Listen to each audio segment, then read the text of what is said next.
పరిశుద్ధుడా, ప్రేమగల తండ్రి, కృపగల దేవా, నీ అమూల్యమైన ప్రశస్తమైన నామానికి వందనాలు చెల్లిస్తూ పరిశుద్ధ గ్రంథములోని లేఖనాలను మేము ధ్యానిస్తూ ఉండగా, వాక్యపు వెలుగులోనికి మా ప్రయాణము కొనసాగుతూ ఉండగా, నీ స్వరాన్ని వినిపిస్తూ అద్భుతమైనటువంటి క్రీస్తు జ్ఞానాన్ని మేము పొందుకోవడానికి మా హృదయాలను తెరిపించి అందులో కేవలము క్రీస్తు వాక్యము మాత్రమే మేము నింపుకునేలాగున, లోతైన బలమైన విశ్వాసంలోనికి ప్రయాణించులాగున సహాయం చేయగలనంటూ యేసునామమున వేడుకుంటున్నాము తండ్రి. దయచేసి కూర్చుందాం.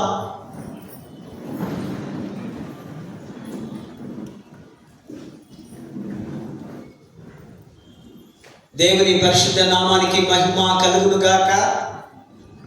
ఈ శ్రేష్టమైన ఈ దివ్యమైనటువంటి భాగ్యం అనుగ్రహించిన right reverend doctor professor Reuben Mark తండ్రి గారికి, vice chairman reverend doctor B Whiston అయ్య గారికి, అధ్యక్ష మండలకు చైర్మన్స్, ఆఫీసర్స్ అండ్ క్లర్జీ, అధ్యక్ష మండలంలో ఉన్న అనేక సంఘాల నాయకులకు, సంఘముకు యేసుక్రీస్తు నామములో మరి ఉదయకాల శుభములు దైవాశీస్సులు తెలియపరుస్తూ పరిశుద్ధ దైవిక సంఘం సిఎస్ఐ వెస్లీ చర్చ్ జగదిరిగుట్ట పాస్టర్ పక్షముగా వారికి మా నిండు కృతజ్ఞత వందనములు తెలియపరుస్తూ మరి చేరవచ్చిన సంఘమంతని కూడా క్రీస్తు నామమున మీకు ఉదయకాల దైవ దీవెనలు శుభములు తెలియపరుస్తూ ప్రేమతో ఇంటి ఆరాధనకు మీకు ఆహ్వానాన్ని అందిస్తున్నా. క్రీస్తునందు ప్రేమైనటువంటి వారులారా, మరొక నూతన అంశంతో దేవుడు మనతో మాట్లాడబోతున్నాడు. ప్రతి సండే, ప్రతి వారము కూడా దేవుని యొక్క స్వరాన్ని వినడం, దేవుని ఆశీస్సులు పొందుకోవడం, దేవుడు మనం కాపాడే విధానము, సంరక్షణ, పోషణ ఇవన్నీ అద్భుతమే. ప్రభునందు ఎవరు ఉంటారో, ప్రభు కొరకు ఎవరు జీవిస్తారో వారికి అందరికీ అద్భుతాలు చేసే దేవుడు. డిజేబుల్షిప్ సండే మేక్ డిజేబుల్స్. శిష్యరిక ఆదివారము శిష్యులుగా చేయడం యేసు ప్రభు తన కమిషన్లో, తన ఆజ్ఞలో చెప్తున్నాడు, మీరు వెళ్ళి సమస్త జనులను శిష్యులుగా చేయుడి. ఈ గురు శిష్యుల బంధం, ఈ అనుబంధం, ఈ సంబంధం ప్రాచీన యుగం నుంచి నేటి నవయుగము వరకు ఈ శ్రేష్టమైనటువంటి బంధాన్ని మనం చూస్తున్నాం. మన భారతదేశ సంస్కృతిలో మనం చూస్తాం, గురుదేవో భవ అనగా గురువులో దైవాన్ని చూస్తున్నాం. ఈ నేర్చుకునే ఈ నిరంతర విద్యార్థి లేదా ఈ శిష్యుడు ఈజ్ ఏ లర్నర్, ఎప్పటికీ నేర్చుకునేవాడే. మన జీవిత కాలం అంతా కూడా నేర్చుకోవడమే. దీని గ్రీకు భాషలో అన్నారు మథితిస్. మథితిస్ అంటే శిష్యుడు. గురువు పెద్ద పీఠం మీద కూర్చొని ఉండగా శిష్యుడు అనే నేర్చుకునేవాడు క్రింద కూర్చొని శ్రద్ధగా విని జాగ్రత్తగా ఆలకించి గురువులో ఉన్నటువంటి ఆలోచనలు, జ్ఞానాన్ని, ఆయన యొక్క ప్రతిదీ కూడా పొందుకునేవాడే నిజమైనటువంటి శిష్యులుగా మనం చూస్తాం. యేసు ప్రభు కూడా తన రాజ్యాన్ని కట్టడానికి 12 మంది శిష్యులను ఏర్పరచుకున్నాడు.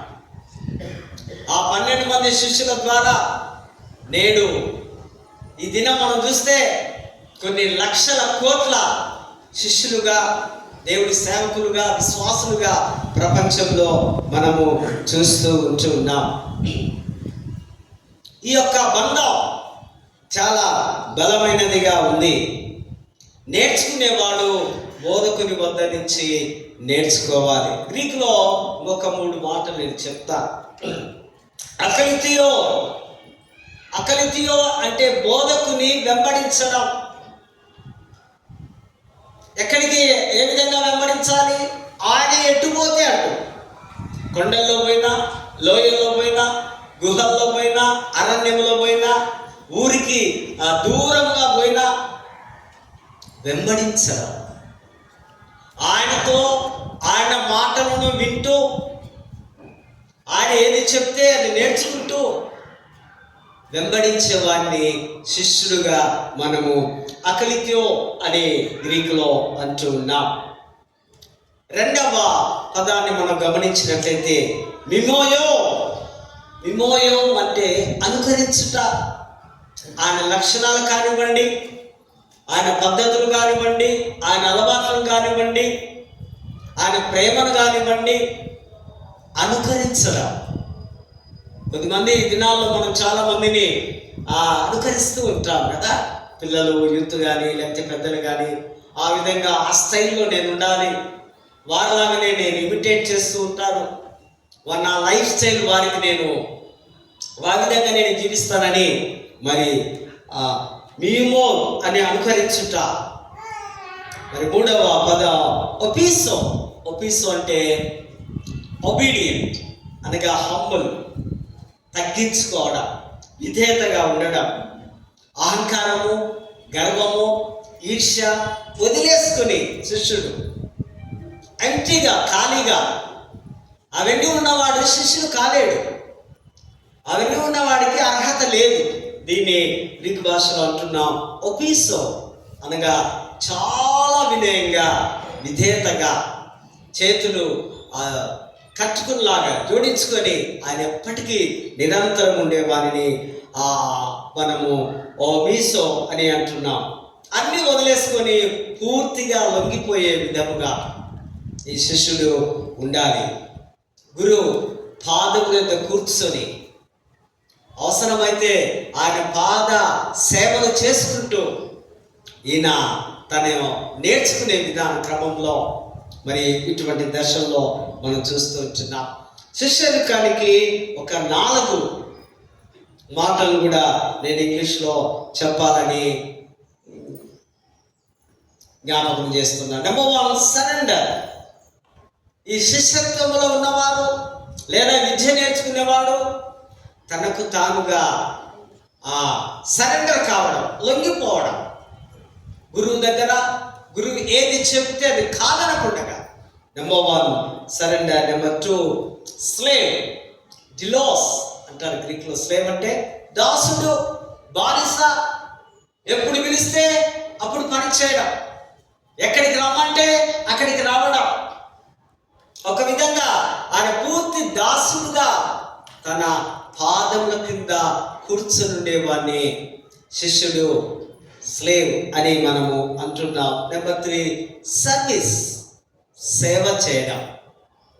అది ఎటువంటి సేవైనా, ఎంత అశుభ్రమైన సేవైనా, ఎంత కష్టమైన సేవైనా ఈ శిష్యుడు గురువుకు లేదా అక్కడ ఉన్నటువంటి సమాజానికి లేదా అక్కడ ఉన్నటువంటి సంఘానికి, అక్కడ ఉన్నటువంటి దేశానికి ఈయన సేవ చేసే ఆ మనస్సు కలిగి ఉండాలి. కనుక మరి చివరిగా సాక్రిఫైస్, తనకు తానుగా త్యాగము చేయడం అనగా తన సుఖమేమి పొందుకోకుండా అవసరమైతే ఎవరి కొరకైనా లేదా గురువు కొరకైనా దేవుని కొరకైనా ప్రాణత్యాగము చేయడానికి కూడా సిద్ధపడేవాడే శిష్యుడు. ఈ 4 Sలో ఇంగ్లీష్ వర్డ్స్లో ఇక్కడ మనము చూస్తూ ఉంటున్నాం. ఈ శిష్యరికం లేదా లర్నింగ్ ప్రాసెస్ 2 విధాలుగా మనకు కనిపిస్తూ ఉంది. ఒకటి నెంబర్ 1 విద్యాపరమైనటువంటి శిష్యరికం. నెంబర్ 2 మతపరమైనటువంటి లేదా వేదాంతపరమైనటువంటి శిష్యరికం. విద్యాపరమైన శిష్యరికం అంటే మనము హై స్కూల్ ఆ స్టాండర్డ్స్ ఆ లెవెల్లో ఉన్నప్పుడు మన గురువుల దగ్గర నుంచి మనం ఈ లోక సంబంధమైన విద్య నేర్చుకున్నప్పుడు గురువులకు ఏదైనా పనులు అవసరతలు ఉంటే గ్రామాల్లో అయితే మరి ఎక్కువగా అవి ఇవన్నీ తీసుకొని వచ్చి వారికి మనము సేవలు చేసేవాళ్ళం. ఈ వేదాంతపరమైన ఈ సేవ, ఈ శిష్యరికం, బైబిల్ కాలేజీలో దేవుని సేవకులు నేను కావాలి అనుకున్నప్పుడు ఆ యొక్క ఆశ కలిగిన వారు ఈ మతపరమైనటువంటి ఈ సేవలో అక్కడున్నటువంటి ఆ మత గురువులకు వారు ప్రతినిత్యము నమస్కరిస్తూ, ప్రతినిత్యము గౌరవిస్తూ, ప్రతినిత్యము వినయంగా మాట్లాడుతూ నేర్చుకునేవాడే నిజమైన శిష్యుడు. అక్కడ వెళ్ళి ఎదిరించి, అక్కడ వెళ్ళి ఏదో సెక్యులర్ స్టడీస్ లాగా ధర్నాలు చేయడము లేదా అటువంటి చేయడానికి వీలు ఇక్కడ లేదు. మతపరమైనటువంటి ఈ యొక్క ఆ శిష్యరికాన్ని ఇక్కడ మనము చూస్తూ ఉంటున్నాం. నేర్చుకునేవాడు శిష్యుడు. బోధకుడి వద్ద బోధకుడి యొక్క ఆ గురువు యొక్క జ్ఞానం కంప్లీట్గా ఎవరైతే వినయంగా ఉంటారో అతనిలో నుంచి అతని దగ్గర ఎంత మటుకు ఉందో, ఒక బావిలో నీరు ఏ విధంగా ఆ చేదుతూ ఉంటే తిరిగి నీరు వస్తూ ఉందో ఆ విధంగా ఆ జ్ఞానాన్ని పొందుకునేవాడే నిజమైనటువంటి శిష్యుడిగా. ఇందులో శిష్యరికంలో బోధకుని యొక్క నమ్మకం, బోధకుని యొక్క లక్షణాలు, బోధకుని యొక్క ప్రేమ, బోధకుని యొక్క మంచితనం, బోధకుని యొక్క పరిపూర్ణమైనటువంటి సమర్పణ భావం కలిగినటువంటి ఆ జ్ఞానం, ఇవన్నీ ఆయన పొందుకొని నిస్వార్థమైనటువంటి సేవ ఇతరులకు చేసేవాడే శిష్యుడు, వాడే నేర్చుకునేవాడు. It is long process up to life. జీవితకాలం అంతా మనం లర్నర్గానే ఉండాలి. ఇక నాకు వచ్చు, నాకు తెలుసు, నాకు అమోఘమైన జ్ఞానం ఉంది అని అనడానికి వీలు లేనిగా ఈ యొక్క దైవికమైనటువంటి మాటను మనము జ్ఞాపకము చేస్తూ ఉంటున్నాను. ఒక మాట మీకు నేను చెప్తాను. క్రీస్తును వెంబడించే వారి గురించి ఒక రియల్ స్టోరీ రష్యాలో జరిగింది. పాస్టర్ మైకేల్ గారు ఆ కమ్యూనిస్ట్ ప్రాంతంలో ఉంది, దగ్గర 45 ఇయర్స్ వెనక దగ్గర జరిగిన సంఘటన మీకు నేను జ్ఞాపకం చేస్తున్నాను. పాస్టర్ మైకేల్ గారిని తన వైఫ్ను, తన కుమారుని 16 సంవత్సరాల బాబును జైల్లో వేశారు. కొట్టి కొంతకాలానికి పాస్టర్ గారిని చంపివేయడము జరిగింది. చంపేసిన తర్వాత తన తల్లిని కూడా హింసిస్తున్నారు. కారణం వీరు ఆ రష్యా ప్రాంతంలో అంతా యేసుక్రీస్తు గురించి ఆ బోధలు వారు చేస్తున్నారనే నెపంతో అటువంటి సంఘటన చేస్తున్నారు. ఒకసారి ఆ జైలర్ అంటున్నాడు ఈ తన కుమారుని, చిన్న 16 ఇయర్స్ బాయ్ని, నీకు మీ బైబిల్లో 10 ఆజ్ఞలు ఉన్నాయి కదా, ఒకసారి చెప్పురా అన్నాడట. అంటే ఎంతో సంతోషపడ్డాడు. ఇదేంటి జైలరు దేవుని మాటలు వినడానికి ఇష్టపడుతున్నాడని స్పీడ్గా చెప్పుకుంటూ పోతే 5వ ఆజ్ఞ మాట దగ్గర నీ తల్లిని నీ తండ్రిని సన్మానించుము అన్న మాట దగ్గర ఆగు అనగానే ఆగిపోయాడు. ఆగిపోగానే అటు చూడు ఆ మూలన ఆ తల్లి జుట్టంతా పీకి రక్తము ఎక్కడ చూసినా భయంకరంగా కొట్టబడి దుప్పటి కప్పుకొని ఉంది. దగ్గరికి వెళ్ళి చూశాడు. చూసి అమ్మా అంటూ ఏడుస్తున్నాడు. ఆగు, మీ అమ్మను నీవు తీసుకొని వెళ్ళాలంటే, మీ అమ్మ నీవు కలిసి జీవించాలంటే, ఇదిగో మీ నాన్న మేము చంపేస్తున్నాం, ఇదిగో మీరు గౌరవించే, మీరు ప్రేమించే, మీరు ఫాలో అయ్యే ఈ బైబిల్ అని అక్కడ బైబిల్ కింద విసిరివేసి ఈ బైబిల్లో నీ కాలితో త్రొక్కి యేసు నీవు దేవుడు కావు అని గట్టిగా 2 సార్లు చెప్పు, తర్వాత నీ తల్లిని నీవు బయటికి వెళ్ళొచ్చు అని అన్నాడట. అనగానే ఒకవైపేమో తల్లి ప్రేమ, మరొక వైపేమో తల్లి తండ్రి పెంచిన ఈ దైవికమైనటువంటి యేసు ప్రేమ. ఆలోచన చేస్తున్నాడు. దగ్గరికి వెళ్ళి అమ్మ దగ్గరికి పోయి అమ్మ సైడ్ చూస్తుంటే అమ్మ ఇట్లా ఇట్లా అన్నదట. మాటలు వస్తలేవు, నోరంతా పగిలిపోయింది, రక్తము కారుతుంది. నో, వద్దు బిడ్డ అని ఇట్లా అనగానే మనకి అర్థమైపోయింది.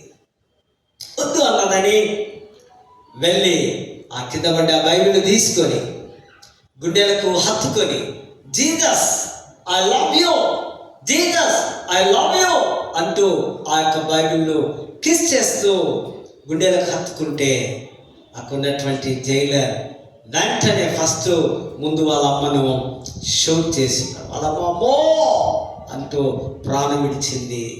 వాళ్ళమ్మ ప్రాణం విడిచిన మరుక్షణమే వెంటనే వీడిని కూడా, ఆ పిల్లవాడిని కూడా అతడు దారుణంగా ఆ పిస్తల్తో కాల్చి చంపారు. అయిపోయింది అనుకున్నాం. గంటన్నర అయిపోయింది. తర్వాత వారిద్దరు డెడ్ బాడీని పక్కన పడేసి జైలర్ అట్లనే ఆలోచన చేస్తున్నాడు. ఎందుకు ఈ పరిశుద్ధ గ్రంథం అంటున్నారు, ఈ బైబిల్ కొరకు రెండు ప్రాణాలు వారి తల్లి గారు ముగ్గురు ఈ లోకంలో ఎందుకు ఇంతగానో చనిపోతున్నారు? అసలు ఏంటి బైబిల్ యొక్క ప్రత్యేకత అని తెలియదు.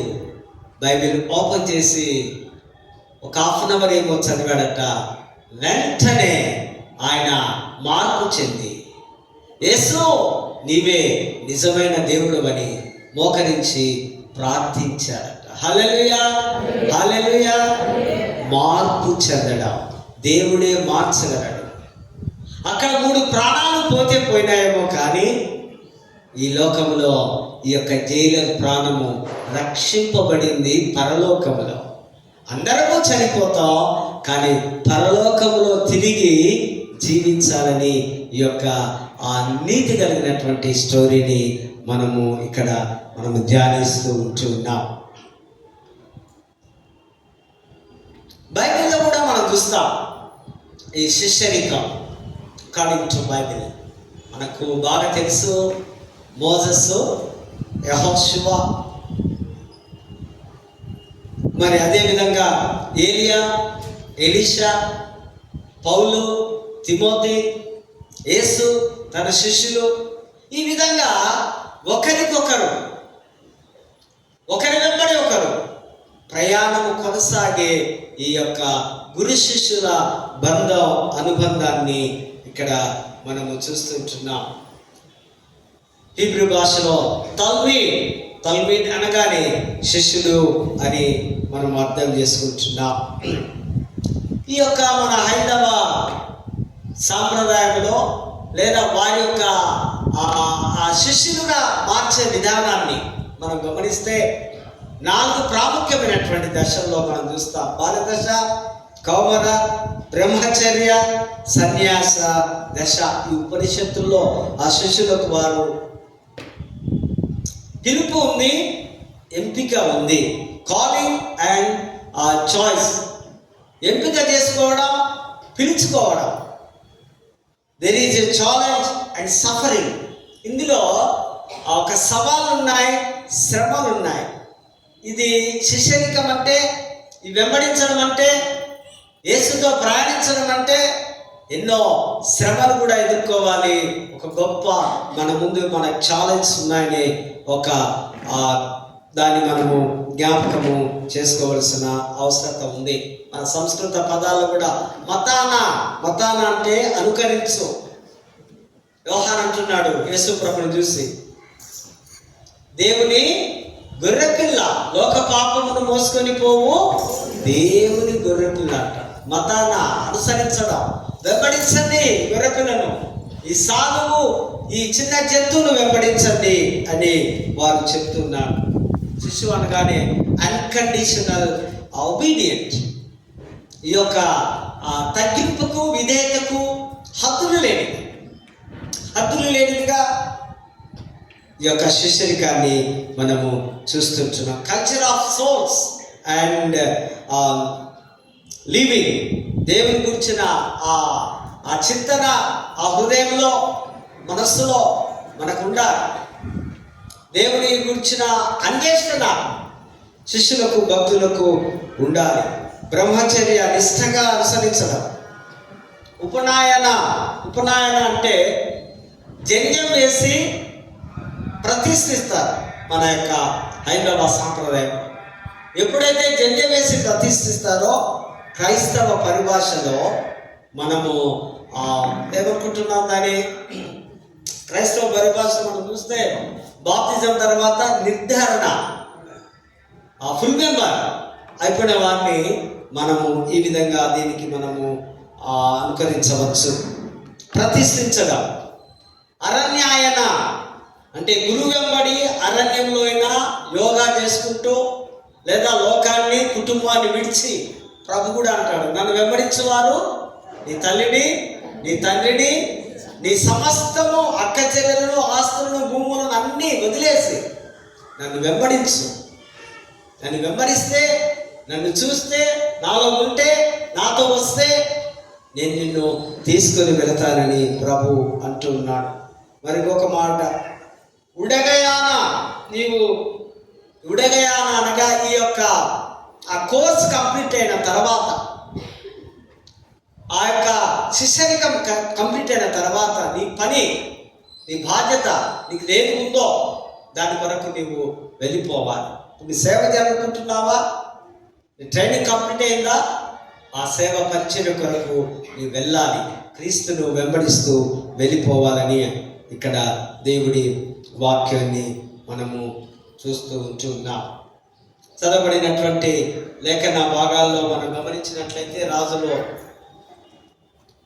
మొదటి రాజులు 19వ అధ్యాయము 11-21 వచనంలో శిష్యత్వంలో ఉపేక్షణ అన్నీ వదిలేసుకొని శిష్యులుగా ఉంటూ క్రీస్తును వెంబడించాలి. ఎలీషా గొప్ప ప్రవక్త, ప్రార్థనాపరుడు, దేవుని యొక్క ప్రత్యక్షతను చూసినవాడు, దేవుని స్వరాన్ని విన్నాడు.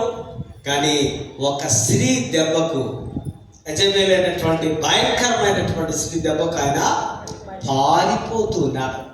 పారిపోయి ఎక్కడో దూరం కూర్చొని అతను ప్రార్థన చేస్తాడు, ప్రభువా మన వాళ్ళందరినీ ఖతమైపోయారు, నేను ఒక్కనే తప్పించుకొని వచ్చాను, ఇక నా వల్ల కావడం లేదనుకుంటున్నప్పుడు ప్రభు దేవుడు ఆయనతో మాట్లాడుతూ ఉంటున్నాడు. ప్రాణ భయంతో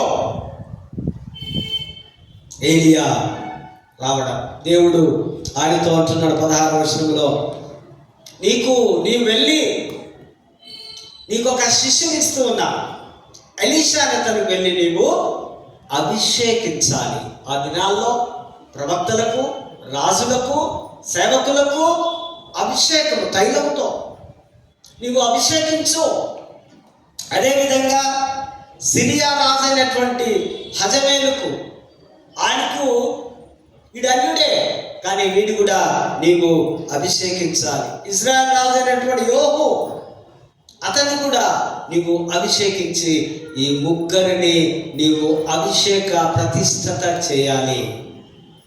తర్వాత యుద్ధాలు వచ్చినప్పుడు వారు ఓడిపోతారు, కానీ నీవు వెళ్ళి మొదటిగా అభిషేకించు. దేవుడు అందరికీ ప్రభు, అందరినీ ప్రేమించేవారు కనుక ఇక్కడ అన్యులైనప్పటికీ కూడా ఆ ఘనత ప్రభు వారికి ఇచ్చినట్టుగా ఇక్కడ మనము చూస్తూ ఉంటున్నాం.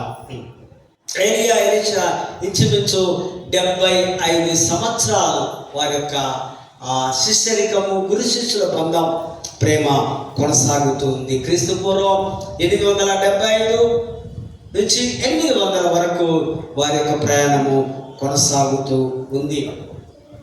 ఎలీషా మీద ఆయన అగ్రికల్చర్, ఆయన రైతు ఎలీషా, ఆయన తన భూమిని దున్ని సేద్యం చేస్తుండగా ఏలియా వెళ్ళి తన మీద ఆ దుప్పటి వేయడం. దుప్పటి వారసత్వానికి గుర్తుగా ఉంది, దుప్పటి అభిషేకానికి గుర్తుగా ఉంది, దుప్పటి పిలుపుకు గుర్తుగా ఉంది, దుప్పటి అద్భుతాలు చేయడానికి సూచనగా గుర్తుగా ఉంది. ఇది అక్కడ తర్వాత వెంటనే ఆయన అంటున్నాడు, బహుశా ఇతను కూడా 10 ఆజ్ఞలు బాగా తెలుసునేమో, నేను వెళ్ళి నా తల్లిదండ్రులకు చెప్పి నీ వెంబడి వచ్చి నేను అనుకరిస్తా, నా తల్లిదండ్రులను ముందు పెట్టుకొని వారికి చివరిసారిగా గుడ్ బై చెప్పి నేను వస్తానంటూ వెళ్ళి తల్లిదండ్రులకు లోబడి తర్వాత ఆయన అక్కడ ఉన్నటువంటి తన ఎడ్లను ఒక గొప్ప విందు చేస్తూ ఉన్నాడు. ఇక వీటితో నాకు అవసరము లేదు. గొప్ప చక్కటి ఆ విందు వారికి స్నేహితులకు బంధువులకు ఏర్పాటు చేసి అక్కడి నుంచి అతన్ని ఏలియాను వెంబడించినట్టుగా లేఖన భాగాల్లో మనము చూస్తూ ఉంటున్నాం. అదేవిధంగా సువార్తల పాఠంలో కూడా మనం గమనించినట్లయితే శిష్యత్వములో అనేకులను యేసు వైపుకు మరలుస్తున్నాడు యోహాను దగ్గర శిష్యులు ఉన్నారు.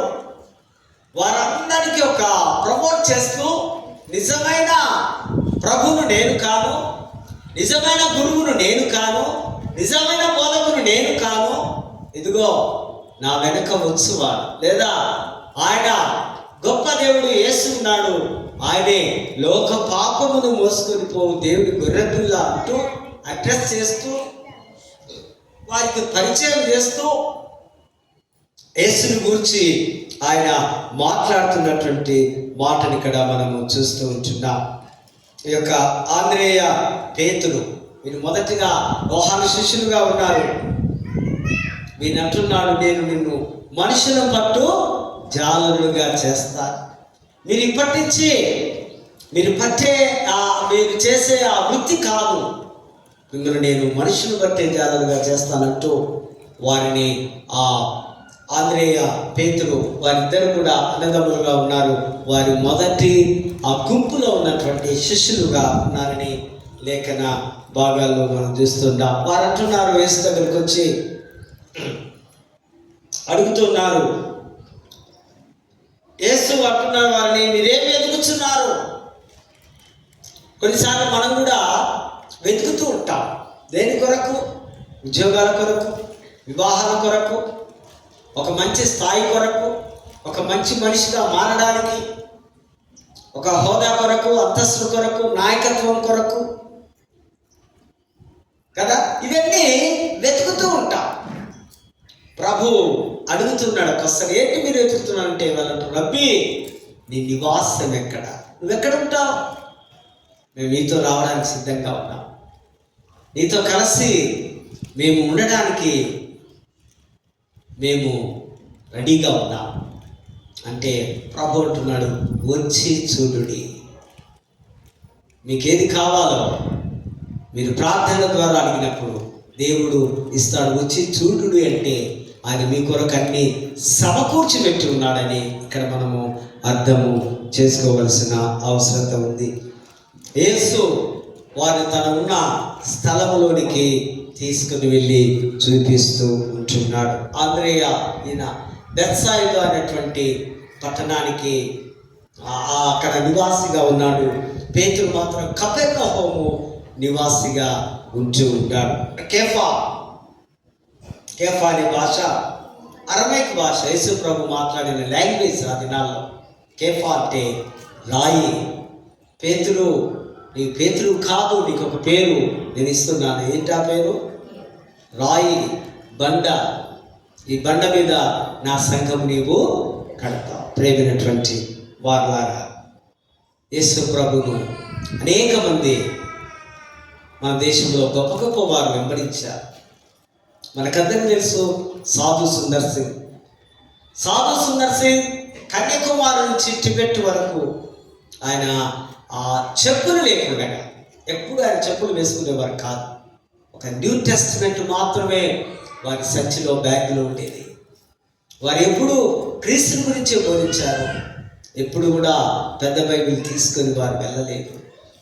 వారు అద్భుతాలుగా ఎన్నో ఆశ్చర్యకారాలు చేసి గొప్ప గొప్ప బుక్స్ కూడా రాసినట్టుగా ప్రభు పాద సన్నిధి మరియు పరలోక దర్శనం అనే బుక్స్ నేటికి మనకు అందుబాటులో ఉంటున్నాయి. అదేవిధంగా బొంబాయి నివాసైనటువంటి బ్రాహ్మణ స్త్రీ రమాబాయి, ఆమెకు ఒక బిరుదు ఇచ్చారు గవర్నమెంట్. ఏంటది? పండిట్ రమాబాయి.